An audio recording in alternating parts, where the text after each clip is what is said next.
Mein Name ist Dr. Martina Gorniak und bei Schaumann bin ich verantwortlich für den Bereich Produktmanagement Rind.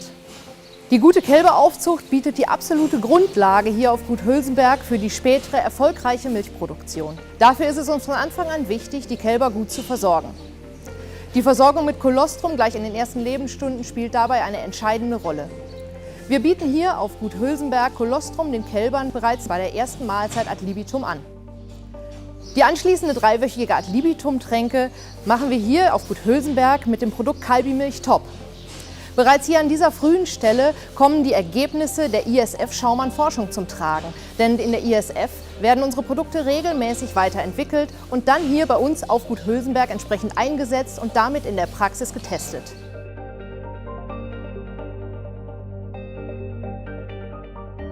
Mein Name ist Dr. Achim Hoffmann. Ich bin bei der IS-Forschung angestellt und dort zuständig für den Bereich der Produktentwicklung Rind. Wir haben bei der ISF die Möglichkeit, mit einem eigenen Kälberstall und hier verschiedene Gruppen miteinander zu vergleichen. Das bedeutet konkret, wir haben 80 Kälber und können diese aufteilen in 4 Gruppen, die unterschiedlich gefüttert werden. In diesen unterschiedlichen Ansätzen haben wir die eigens produzierten organischen Spurenelemente getestet und in den letztaktuellen Untersuchungen eben auch die aktivierten Spurenelemente, hier das MIZI zu nennen. Diese haben wir nach erfolgreichen Tests dann auch in die Milchaustauscherkonzepte der Firma Schaumann integriert. Ergänzt wird die ad libitum-Tränke bereits ab der ersten Lebenswoche mit dem Müslifutter Kalbiflox. Dieses führt zu einer hohen Futteraufnahme bereits in den ersten Lebenstagen und Lebenswochen und garantiert uns so vitale Kälber.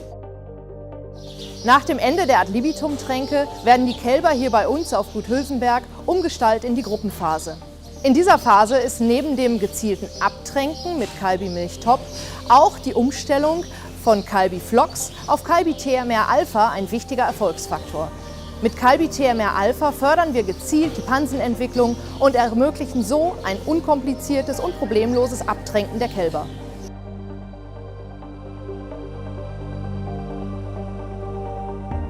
Mit der erfolgreichen Kälberaufzucht legen Sie in der Praxis den Grundstein für eine erfolgreiche weitere Aufzucht bis hin zur Milchkuh.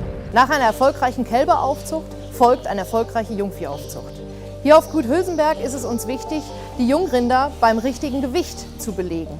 Das heißt, die Belegung erfolgt zwischen 380 und rund 400 Kilogramm. Das ist dann in einem Alter zwischen 14 und 15 Monaten.